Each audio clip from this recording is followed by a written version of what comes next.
Okay, good morning and welcome to our online webinar this morning on resilience through mindfulness. This is part 2, stress. My name is Sarah Haffenden and I'm the Marketing Communications Manager at UKZN Extended Learning, also known as UEL. So in case you're unfamiliar with UEL, we are the continuing education unit of the University of KwaZulu-Natal and we offer all the short courses on behalf of the university. So while we're offering these webinars, is that we are in full support and compliance with the directive of a national lockdown issued to address the COVID-19 pandemic. So we have embraced the changes and have launched a number of projects aimed at providing free access to learning materials during this lockdown period. One of these projects is our online learning webinars, and this webinar forms part of a 4-part Resilience Through Mindfulness series. In case you missed the first one, it is available on our website. But our webinars will continue throughout May and June on Tuesdays and Thursdays. And please do take a look at our final slide at the end of this webinar for further details on upcoming webinars, or visit our website at www.ukznextendedlearning.com. Just in terms of the structure of this webinar, Liz and Julie will go through their presentation. Throughout the presentation, you are welcome to ask any questions in the Q&A box, or you can raise your hand and at a later stage you can ask your questions live. So all questions will be addressed at the end of the presentation. So I'd now like to introduce you to our guest speakers for today, Julie Elliott and Liz Witherspoon. So Julie and Liz have been involved in personal development for the past 15 years. They are life coaches, mindfulness teachers, and they facilitate on various programs for UEL, specializing in personal mastery, emotional intelligence, and mindfulness for leaders. They have a postgraduate certificate from Stellenbosch University in mindfulness-based interventions and have been running the 8-week mindfulness-based stress reduction program since 2016. They have been coaching leaders, managers, and emerging managers on UEL's Senior Leadership Development Program, Management Development Program, and Emerging Managers Development Program for the past 6 years. So welcome to Liz and Julie, and over to Liz first. Thanks so much, Sarah. So welcome back to those of you who were with us last week, and welcome to any new participants who may be joining us for the first time. A very big thank you to Sarah and to UKZN Extended Learning for inviting Julie and I to run this webinar. Our wish is that this 4-part webinar series will provide encouragement, hope, support, and practical tools that you can implement daily to resource your resilience and capacity to cope. So last week we looked at building resilience through mindfulness and how resilience can give us an internal resource to draw on during these stressful and challenging times. This week, we're going to look a bit more closely at stress. So what we will do is begin with a grounding exercise, and then we'll very briefly recap on last week's webinar and check in with you to see whether you were able to try some of the mindfulness tools that you learned. And then Julie will talk to you about stress. And finally, we'll introduce you to further tools that you can add to your resilience toolbox. And we should wrap up by about 10 to 11 with 10 or 15 minutes at the end for questions. So to begin, let's take a moment to pause, to connect with ourselves in the present and be fully here. So we may be in the Zoom room physically, but our minds could still be in the past, thinking about something that happened this morning, perhaps something that happened yesterday, or very often we are in the future in our minds, planning what we still need to do today or what we're going to do after the webinar. So this grounding exercise is a way to ensure that our minds are present in this moment with our bodies. So inviting you to either close your eyes or lower your gaze, whatever is comfortable for you. And then bringing your attention to your body sitting here, either on the chair or you may be sitting on the floor. You might like to imagine yourself sitting back into yourself as though you're sitting down into a big, comfortable chair. Reconnecting with your body here and now, coming home to the body, as it were. If you're sitting on a chair, inviting you to uncross your legs and place your feet flat on the floor. If you're sitting on the floor, your legs may be crossed. And then bringing your focus of attention to your feet. So noticing where your feet make contact with the floor. Letting your attention dwell here for a few moments. Aware of the sensations of connection with the ground beneath you.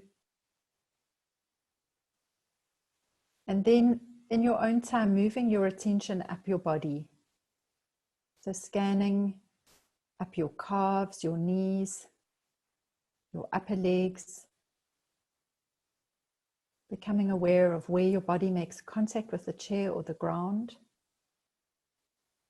Sensing into the strength in your spine, holding you upright. And being aware of any areas of tension or holding on. Seeing whether it's possible to relax and soften ever so slightly. Scanning your torso, your shoulders, neck, arms, and hands.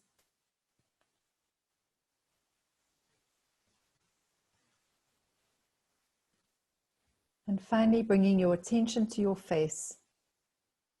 Is there any tension or contraction in the muscles of your face that you can soften a little?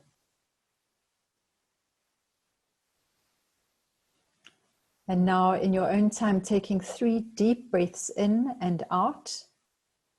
Seeing whether you can keep your attention on the breath itself for the full duration of each in-breath and each out-breath.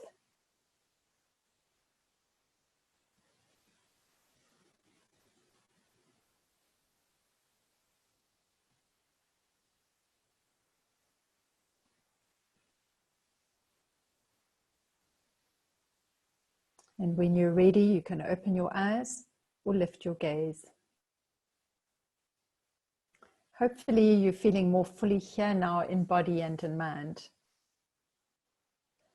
So to recap briefly from webinar 1, we introduced you to resilience, which is defined as surviving and in fact thriving and flourishing through adversity and stressful circumstances. We also looked at the definition of mindfulness, which is simply to be aware of what's happening as it's happening. And then we used the analogy of a tree to illustrate how mindfulness is at the heart and helps us to cultivate the attitudes and qualities, or the roots if you like, that support us in building an inner resource, a strong inner core like the trunk of a tree that feeds into and helps us to thrive in the 4 areas of emotional, mental, physical, and meaningful or spiritual wellness. Julie also suggested 3 ways that you can practice mindfulness throughout the week in order to strengthen your resilience muscle. And they were firstly to simply breathe. Take 3 deep, intentional breaths whenever you felt the need. Secondly, to take a moment to look up throughout the day, especially if stuck behind a screen for most of your day, as many of us are currently. And then lastly, to try having a mindfulness practice throughout the week, as many days in the week as you could. And we encouraged you to download the Peace in a Frantic World app if you wanted to, and to try practicing week 1 once a day, each day until we meet again. So we're going to do a quick check-in with those of you who attended the last webinar to see whether you were able to do any of those mindfulness practices. So a poll is going to pop up on your screen. And the first one is asking whether you remembered to breathe this week when you were feeling stressed. So you'll see it says, I remembered to breathe to help me stay calm when I needed to. Yes, no, or sometimes. And just looking at the answers as they're coming in, it seems that a lot of you did remember to breathe, which is fantastic. We've got just over half of you have voted now, and it's 51% of people that did remember to breathe, 10% people didn't, 39% said sometimes. So I'll give you another second if anyone else wants to vote. We're still looking at 51% yes and 41% sometimes. So it seems that a lot of you did actually remember to do that, which is great. The second tool was to look up throughout the day. So another poll is going to pop up on your screen asking you whether you remembered to do that. So remember to look up, so out the window, to take a break throughout the day. Yes, no, or sometimes. And again, just looking at the responses coming in. Just over half of you have voted, and it's fairly similar to the first poll that we did.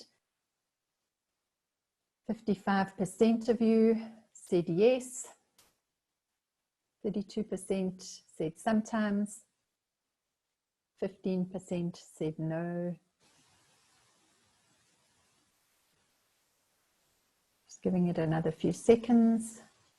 And it looks like the final vote is that 54% of you, did remember to look up, and 31% said sometimes. So again, it seems that at least half of you, more than half of you, remembered to do that, and some of you did it some of the time. And then the last question is to tick whichever options apply. This is now regarding practicing a mindfulness meditation throughout the week. So perhaps you didn't practice the meditation. Some of you may have done it once or twice, 3 to 4 times, 5 to 6 times, and some of you may have even done it 7 times this week. So again, I'll just give you a few minutes, a few seconds to fill that in.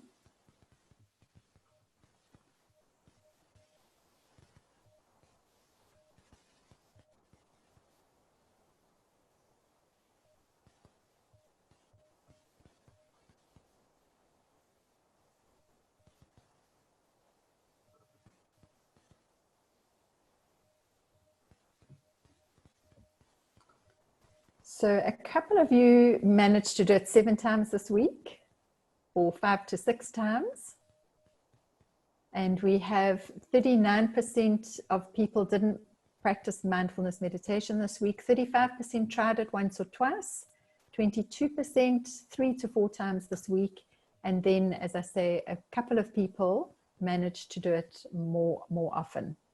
So thank you for your responses. And I'm going to hand over now to Julie, who's going to look more specifically at stress. Thank you, Jules.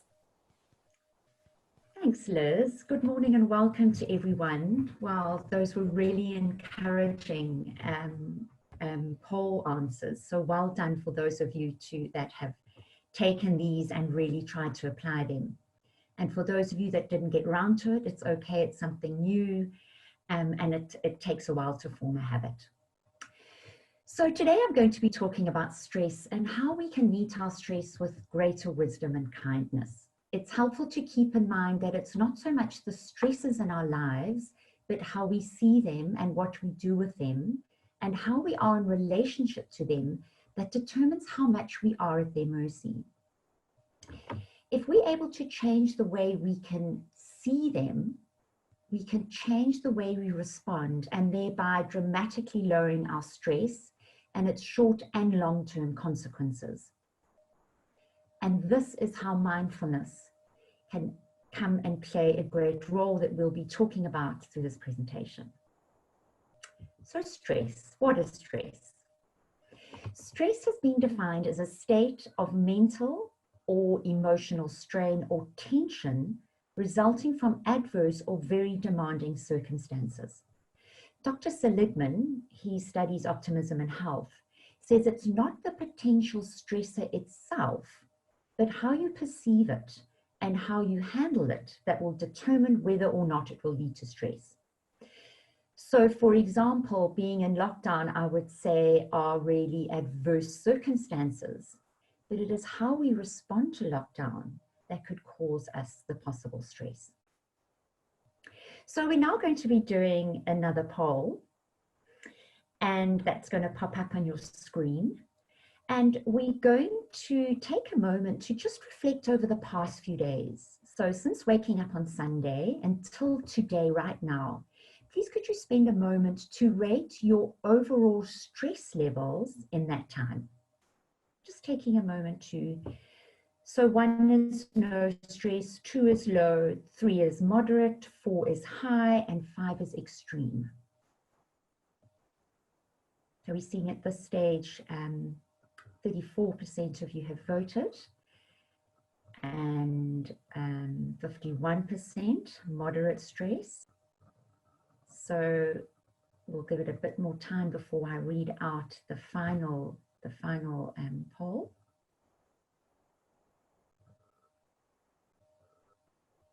Okay. So we're looking at about 11% have got no stress. We're looking at 19% with low stress. We're looking at 50% moderate stress, 17% high stress, and 4% of extreme stress. So that's quite a range there that we're dealing with. So for those that are feeling that extreme stress, I really hope that this will be able to help you today. And as well as those that their stress is low, maybe this can resource you for maybe when there are stressful times. That's one thing that's really normal, as we know, is we can't, stress is a normal part of life. Okay. So for those that are feeling extremely stressed or high stress, just take a deep breath. And then if I could ask you all just to write down the top 2 things that are most stressful for you at this time. So on a piece of paper next to you, just write down those top 2 things that you are feeling, that you're dealing with, that are causing you stress. As I said, we will come back to those a bit later. Okay. So stress can be both negative and positive. So let's look at positive stress. So this diagram is the Yerkes and Dobson curve. It illustrates both positive and negative stress. Studies by psychologists Robert Yerkes and John Dobson suggest that as pressure on us increases to perform, so our capacity to respond to the pressure and to perform increases. So you can have a look at that slide and you see they call it eustress. So that's what we call positive stress, another word for positive stress. Feeling energized here, we're feeling focused, work feels effortless, we're at our optimal performance. So positive stress can keep us alert, gets us motivated, can also enable us to avoid danger. Negative stress happens when, stress becomes negative when it is continuous and it's without relief or relaxation between the stressors. So you can see from that diagram, from that curve, that there is a time when the stress becomes too high, we go into distress. We can then have fatigue, exhaustion, health issues, breakdown, and possibly burnout. So it's just really a way it's good to know that stress can be positive. It's not all negative. So let's take a moment to look at what happens in the body when we're stressed. To illustrate this, I'm going to use an example of a walk I went on last week in my friendly neighborhood, when a very ferocious looking dog ran out of its driveway towards me, baring its teeth. So in a split second before I even knew it, my eyes grew big, my pupils dilated to let some more light in, my hearing became more acute, my muscles tensed, including my face. There was an activation of strong emotions, terror, anxiety, hopelessness. There was a release of stress hormones, being adrenaline, noradrenaline, and cortisol. There was an increase in my blood pressure, my breathing rate, and heart rate. So this is to get enough oxygen and nutrients to the large muscles in order to run or to fight. My digestion shut down. This was my fight or flight mechanism that had been activated. So as I said, I was either going to fight the dog, don't know about that, or run like mad. So let's have a look what actually happens biologically in the body. So my eyes and ears perceive the threat of the dog, send this information to the amygdala. This is a really primitive part of the brain. It's found in the limbic system, it's part of the limbic system, which is located in the core of the brain. So the amygdala interprets the images and sounds, and when it perceives danger, it instantly sends a distress signal to the hypothalamus. Not the hypothalamus, the hypothalamus, sorry, it's the hippocampus. So it sends a distress signal to the hypothalamus. This area, the hypothalamus of the brain, communicates with the rest of the body by the autonomic nervous system. I'm just going to call it the ANS. So this ANS, autonomic nervous system, is that part of our nervous system that regulates the internal states of the body. So for example, the blood pressure and the heart rate. The particular branch of the ANS that is stimulated in the fight or flight reaction is known as the sympathetic branch. Its overall function is to speed things up, just as I described, that rushing of blood, that tension, the blood pressure going up, all of that. The other branch, known as the parasympathetic branch, acts as a brake. So once the threat is over, the parasympathetic branch is activated, it acts as a brake. It's also called the rest and digest hormone, and its overall function is to slow and calm things down. Now, it's really easy to see how this built-in fight or flight reaction increases our chances of survival in dangerous and unpredictable environments. In fact, we would never have survived as a species without it. What, however, is problematic is when we use its energies across a range of situations where there is no immediate or acute threat to life or well-being, but we act as if it were life-threatening. This is when it starts to control us. So let's use an example. You open up your emails, there's an email from your boss saying, can we talk at 5 o'clock today? You're already, possibly your heart is already racing. So it's not a life-threatening situation, but our body reacts and it starts to feel stress. So now, if the dog, going back to the dog incident, got just as much of a fright as I did, and it thought its life was being threatened by this crazy-looking person, it would have run away back into the safety of its home, and a minute later would be eating its breakfast or lying in the sun as if nothing had happened. And this is where we differ from animals. This is due to our prefrontal cortex. This is found in the region right behind the forehead, and this was the last part of our brain to evolve. Our so-called executive functions of perspective taking, impulse control, decision making, long-term planning, imagination, and working memory are all processed here. While the dog is able to continue with life as normal, we as humans have this ability, thanks to our prefrontal cortex, to imagine what could have happened in the situation, what didn't happen, to worry, to overthink, to think, how could I have done things differently?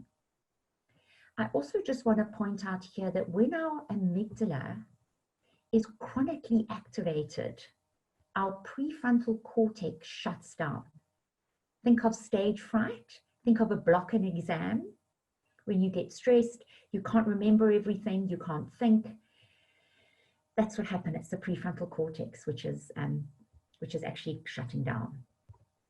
So let me use the story of the two arrows to illustrate how this overthinking can cause us more suffering. Okay. So anytime we suffer misfortune, two arrows fly our way. The first arrow is the actual bad event, which can indeed cause pain. I'm using this as actually literal. So if you get an arrow that has been shot into you, there's going to be a lot of pain. Okay. However, the second arrow is the suffering, and this suffering is actually optional. The second arrow represents our reaction to the bad event. Who was it that shot me? Trying to get it out. It's the manner in which we choose to respond emotionally. It is our thoughts that we bring to the event that add further suffering. Okay, let's go back to the incident of the dog. Fortunately for me, here we have the event. The owner is nearby, calls the dog back inside. Thankfully, it listens, and I'm left with a pounding head and heart. I'm feeling dizzy, I'm feeling nauseous. I have a few options here to deal with the situation. I can either take a lot of deep breaths, calm myself down, tell myself it's okay, I'm going to live and I'm going to continue on my walk. But no, what do? I think about how I could have ended up being bitten. Who would have taken me to hospital? What a terrible owner. They didn't even ask me if I was all right. What if my daughter had been with me and she'd also got bitten? She hasn't had a tetanus injection, or has she? Where have I put her certificate? Oh my goodness, my desk, my office is such a mess. I'm not going to find it. Okay, you get my drift. So if I continue on my walk, worrying, overthinking, continuing in my day in this mindless way, just adding more and more layers of stress and pain, it's not going to be looking good for me. Okay, so there again, we can see those thoughts and those layers that I've added, all of that thinking, those are the thoughts that have added more to my stress. So my heart's going to probably continue beating. It's not going to stop. I'd like now to give you one more example of the second arrow. So you have a job interview. Okay. So you start thinking about this job interview. As you start thinking about it, this imagined event, the job interview, you start to feel nervous. You start feeling a bit, your heart pounding possibly. Then you shoot yourself with another arrow over overthinking and worrying what could go wrong. Now, obviously, if you have an interview, you need to think about it. You need to prepare. So what would be helpful if you start feeling nervous when you think about it and stressed is first to breathe. Breathing activates the parasympathetic nervous system, which are the brakes. Okay, so it brings in calm and helps you calm down. So what would be helpful to take a breath and then ask yourself, what is this stress telling me? I need to prepare. I need to do some more research on the company. This then will motivate you to do these things. It's when you overthink, what happens if I don't get the job? What happens if I do get the job? What should I wear? I've got no clothes. That we then can go into a negative frame of mind that's not helpful. It's when the overthinking takes over that you need to stop, acknowledge your thoughts, and let them go if they're no longer serving you. We don't have to take our thoughts so seriously or as the truth. So I'd like you to take a moment to breathe. As you know, we like the breathing part, and to reflect on your top two stresses that you wrote down earlier. And ask yourself, are you shooting a second arrow? So I'll give you some time to do that. If you would like, you could also write any comments in the chat box.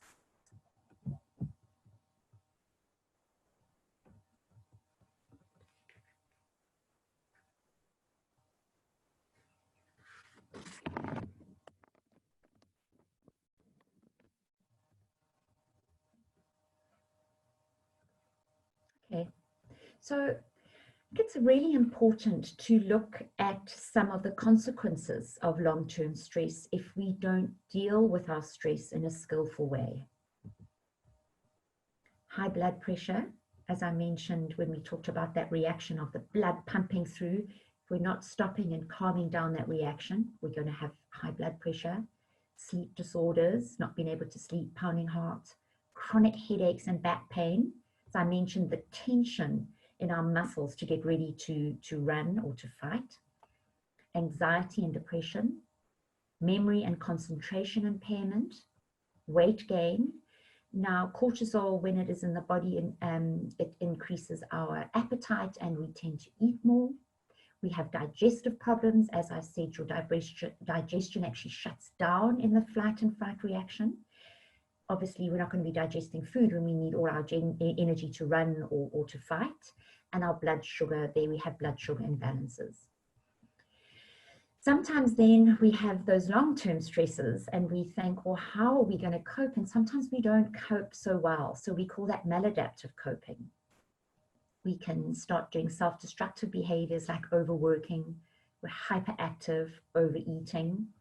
We can then go into substance dependency, drugs, alcohol, caffeine, and food. And as you can see from this slide, we have the threat, we then have the stress response, and if we're not able then to deal with that stress response, we have long-term results, maladaptive coping, which then can cause a loss of enthusiasm, depression, burnout, heart attack, cancer, autoimmune diseases, which then causes further stress. And then the cycle continues. So again, I'd like for you to take a moment thinking back to those symptoms that I just identified of headaches, not sleeping, weight gain. Can you identify with any of those symptoms that you may be feeling? Are you possibly dealing with the consequences of long-term stress? And then looking at the maladaptive coping, are there any strategies that you have that actually aren't that effective? So just taking a moment to have a look at that.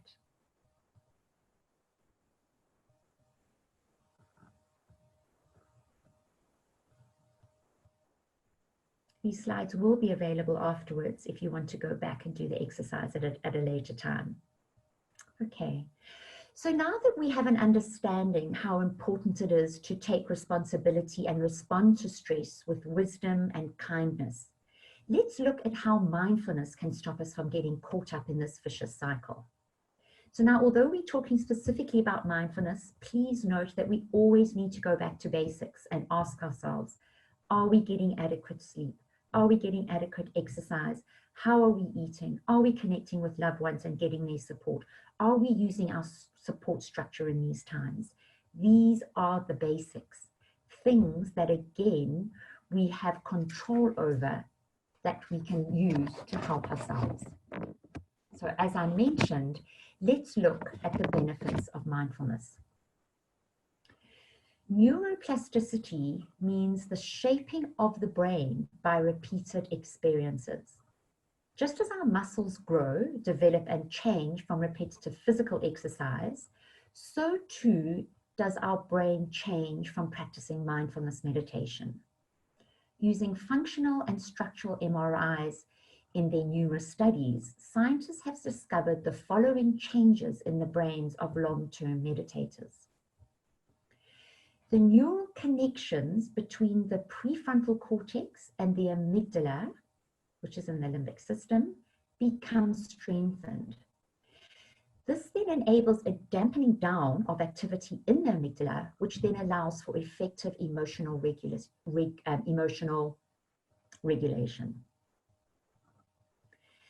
Another finding shows a greater activation of the left side of the prefrontal cortex, which is associated with the reduction of fear, anxiety, and aggression.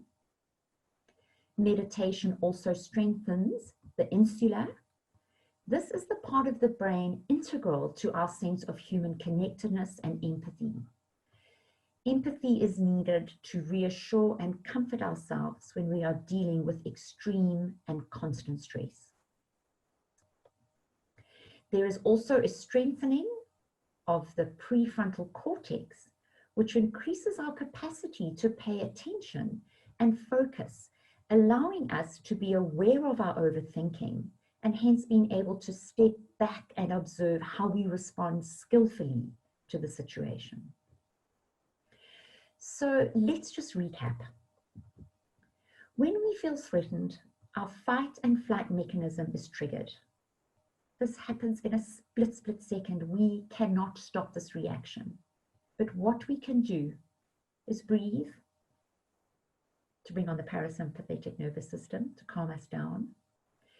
We can bring awareness to the fact that we're feeling anxious or scared and then acknowledge how we're feeling.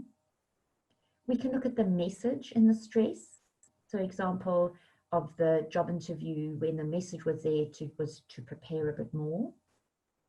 Or to see if we are adding layers of pain and suffering by shooting another arrow. And finally, considering the changes in the brain that happen by doing daily mindfulness practice, we would definitely recommend that. So thank you, and I'll be handing you over to Liz, who will be sharing 2 simple tools to help manage your stress. Thanks so much for that, Jules. So if you would like to just take a moment to stretch, you might want to stand up or look out the window, please go ahead and do so, just to kind of re-energize your body and get yourself out of your thinking mind. It's quite a bit of information that you've taken in. So I'll give you just a second to do that quickly. And then I'm going to go on now and introduce you to 2 other tools that you can try this week. So last week, Jules introduced you to the breath. And the first tool that I'm going to share with you is an extension of this particular exercise. And it's something that is incredibly beneficial, especially if you suffer from a lot of anxiety or perhaps you have panic attacks. And it's called a belly breathing exercise. So the first thing I'm going to encourage you to do is to place one hand just above your belt line, so kind of on your belly, and the other hand on your chest. And the reason for that is that your hands can tell you what part of your body you're using and what muscles to breathe. So it's like your hands are a biofeedback device. What often happens when we're feeling anxious, we think, oh, we must breathe. But when we're anxious, our breathing tends to be very shallow. So when we try and breathe, often what we're doing is we're using the top half of our chest and breathing at a very shallow level. A lot of us do this automatically. It's like a habit to breathe from the top part of our lungs, to breathe shallowly. So when we try and take a deep breath, it can feel as though the breath is stuck. So one way to deal with that is to, before we actually do this breathing exercise, is just to take a moment and sigh out as if someone had told you something really annoying. So just go ahead and you'll notice as you do that, your shoulders and muscles should drop. It's like you relax the top half, the muscles of your upper body with the exhale. So once you've relaxed, sighed out, you can do that once or twice. Then you're going to breathe out with a sigh, close your mouth and pause for a few seconds. Keep your mouth closed and inhale slowly through your nose by pushing your stomach out. So you should feel, as you inhale, you should feel your stomach extending. You pause again, and then when you're ready, open your mouth and exhale through your mouth by pulling your belly in. Pause again. You're going to keep your mouth closed and inhale, feeling your belly rise. Pause. Open your mouth and exhale. And you should feel your belly contracting and pulling back in. So a lot of anxiety breathing techniques say you must breathe in for the count of so many breaths, hold for so many counts, breathe out for so many counts. I'm not going to tell you what the count is because all of us count at a different rate and we all have different lung capacity. So the idea is to really be present and sense into your body. When you breathe in, you pause. When you're ready, you breathe out again. And the whole idea is that by breathing into your belly, you're not literally breathing into your belly, but you're breathing into the lower parts of your lungs. You're increasing your lungs' capacity to take in breath, which feeds oxygen to the muscles in your body. It helps you to be present in your body. And as Judy has shown us and explained, it also then brings the parasympathetic nervous system online, which helps to calm your whole body. So it helps you to deal with even the stress hormones that are in your body when you're feeling anxious. So that's the first tool, belly breathing exercise. The second tool I'm going to introduce you to is something that we call a 5 senses exercise. And you can do this as a meditation, which I'm going to do with you now just very briefly. And what we do with a 5 senses exercise is that it's almost like we literally come to our senses. When you're feeling anxious, or if you notice that your mind is caught up in thinking, perhaps you become aware that you've shot the second arrow, and you're overreacting or overthinking a situation that you've experienced. 5 senses is a way to come to your senses, to come back to the present moment, to become aware and notice what you're doing. So I'm going to do this meditation with you now, just so that you can experience it. And invite you again then to take a moment just to connect with your body as you're sitting here. Close your eyes or lower your gaze. And just begin by bringing your awareness to what you are hearing.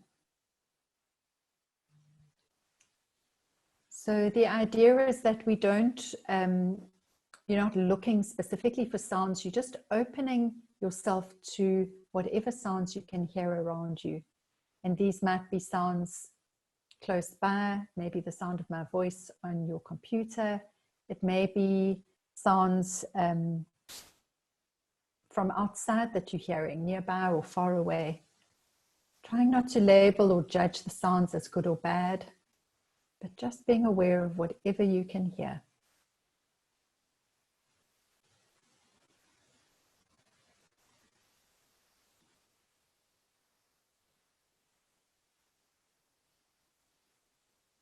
And then moving your awareness to what you can feel. And again, it may be just the sense of your body sitting here on the chair. You might be aware of your feet in your shoes, feelings of warmth or coolness.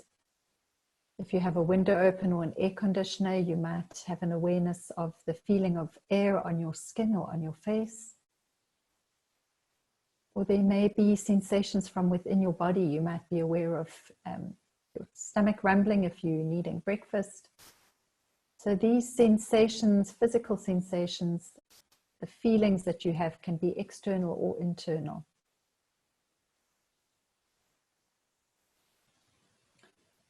And then noticing what you can smell. So just bringing your awareness to any scent that you can smell around you, what you can taste. Perhaps you've had a cup of coffee or you've just had some breakfast.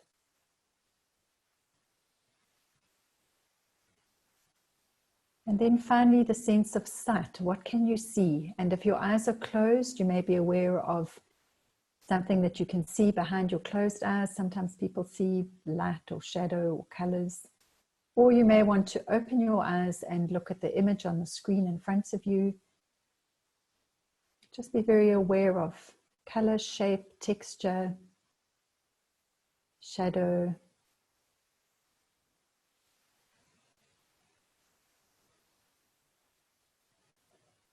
And you may notice that you are feeling really present now, that you're really inhabiting this present moment just through focusing on your five senses. It's very difficult for us to keep our awareness on what we're hearing, feeling, smelling, tasting, and seeing, and at the same time to be caught up in our thinking.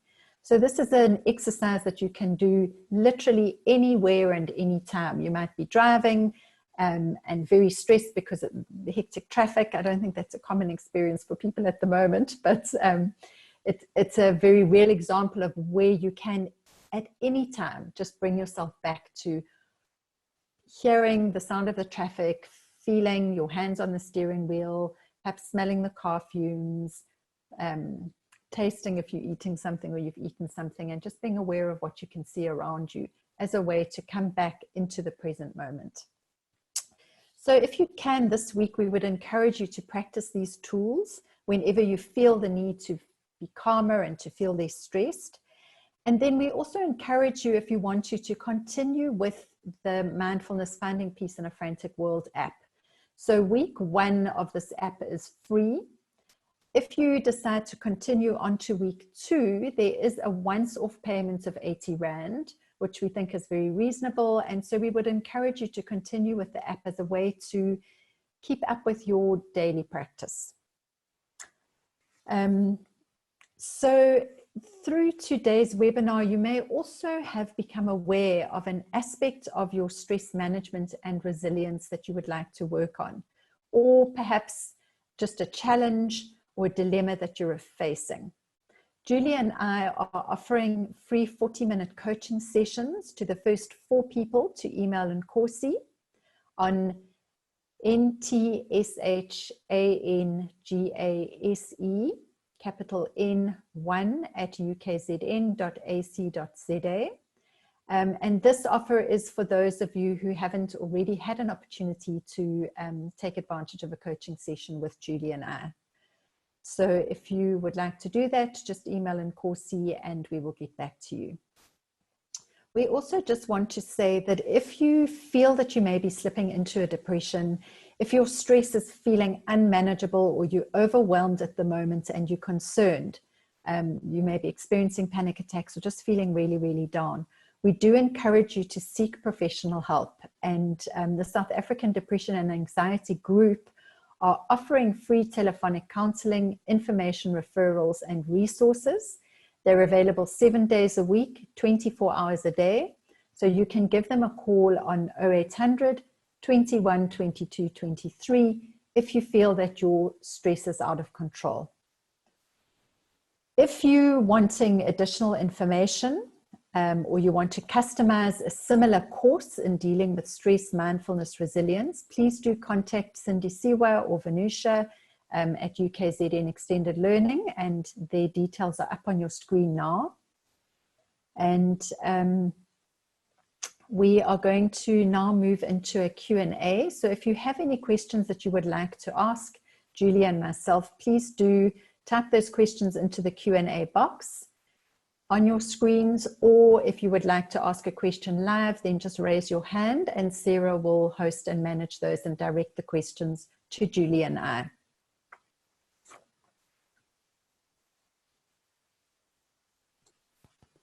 Okay, while you are busy typing up any questions, I'm just going to release the last poll, just rating the session for today, whether it was very good, good, average, fair, or not satisfactory. But please do also take this moment to put any questions out there. I see someone is asking for Corsi's email address again. So let me see if I can paste it in one of the chats.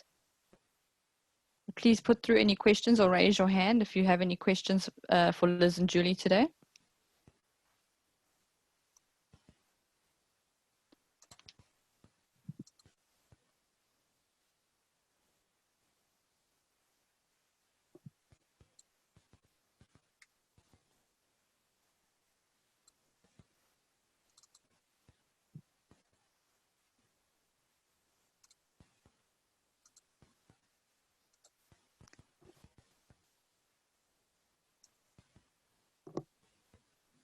Okay, I see most of you have voted. So I am going to end that poll. Does anyone have any questions, or otherwise we can just finish off, and if anyone else does have a question, they're always welcome to okay, I do have a raised hand, so let me, from Tobe Kile. So just check if your mic is muted, Tobe Kile. Hello. You can ask your question. Yes, I can hear you. You're welcome to go ahead. Thank you so much to Liz and Julie for an amazing session. So Julie sort of answered my question, because what I wanted to ask is, you know, when you are doing like the meditation and some of the mindfulness exercises, then you find that you are becoming calmer and all of that. And then an event happens and you're breathing heavy and you're just feeling a whole lot of stress, you sweat under your arms and that kind of thing. And then you play the event over and over. The arrow metaphor, whatever she did, is so true. Because you do insert the second arrow by just thinking over and over about the event. So something happened, just to share with me, last week, Thursday. Today is Tuesday, but I'm still playing the incident in my head. But I have been meditating. So does that mean that I don't know, the empathy or compassionate part of the brain is not developed as yet, or what? Yeah, basically, how can you make sure that you're not inserting that second arrow? Because I think that is so true. Jules, do you want to answer that? Yes, I will. So Wakili, thank you so much for that. That was is very real, a very real thing that you're describing there, and definitely how days afterwards it can stay with us. So again, this is something new for you, I'm assuming. And really it's about bringing that compassion and going, you probably find that possibly if this had happened to you a year ago, these after effects might go on for longer and longer. So just be kind to yourself and maybe congratulate yourself and say, wow, I know it happened on Thursday and it's only Tuesday, but actually I'm probably dealing with it a lot better than I would have before. And just that acknowledgement will really just help you get through that. I don't know if that's helpful. And Liz, if you want to add anything else to that. I think, yes, just to acknowledge that when we practice mindfulness meditation sessions, we're building the muscle and the capacity. And sometimes when something triggers us at a very deep level, it can take many, many, many instances. Sometimes it takes even years before we're able to stop ourselves reacting in the moment, or we're able to let things go much more quickly. So Julie and I have been practicing mindfulness for quite a long time now, and there's still instances where I'm triggered and I will find myself ruminating and dwelling on something, but I'm able to get some sense of equilibrium and balance a lot more quickly than I was, say, a year ago. And certainly a lot more than many years ago. So it is something that we build our fitness, our capacity, our ability to come back to the present moment more quickly, the more we practice mindfulness and the more we meditate. So hopefully that answers your question, Tobekile. Yes, thank you so much. Thank you. Thanks for the question. Okay, and then I just have a few questions on the chat here. So from Charlene, hi, thank you for the enlightening session. Will these be available to review just to reinforce certain practices? Yes, Charlene, we will have the slides as well as the video available on our website, and we will send that link out as soon as we've uploaded it to everyone who did attend. And then I think more of a mention from Lance, the stress sensor on my Samsung confirms that when I belly breathe, my stress level reduces significantly, as well as my heart rate. So I think maybe that's with regards to that app that you guys were talking about. So thanks for that, Lance. Yeah, and otherwise just a lot of thank yous, and otherwise no other questions have come through. Again, if you do have any questions that you think of after the session, when we do send out the email with the links to the website, there is also an opportunity for you to post a question there, and then we can always pass this on to either Liz or Julie. Yeah, but thank you, Liz and Julie, for sharing with us today. Thanks, and yeah, I think we've all learned a lot, and it can help with our stress levels drastically. But we do look forward to part 3 on compassion next week. Thank you for the valuable information, and hopefully we can all implement this in our daily lives. As I did say, the video and the slides will be available on the UBL website. We will be sending out this direct link once it is ready. Thank you for joining us today, and do take note of the upcoming webinars that are on your screen at the moment. This Thursday, we have Professor Suna back with us talking about obesity and food security, complexities beyond an overactive fork and an underactive foot. And then next week, Liz and Julie will be joining us again with Resilience Through Mindfulness, part 3 on compassion. But we also have a few online courses that we are offering for free during the lockdown period. We are sharing our own courses as well as partnering with others in order to provide free access. So do take a look at our website, www.ukznextendedlearning.com, to see what we have on offer. Otherwise, I don't see any more questions, so just send them through on the mailer later today. And we hope that you enjoyed the session. Stay safe, and we'll see you next time. Thanks so much, Sarah. Thanks, everyone. Thank you. Thanks, everyone. Bye-bye. Bye.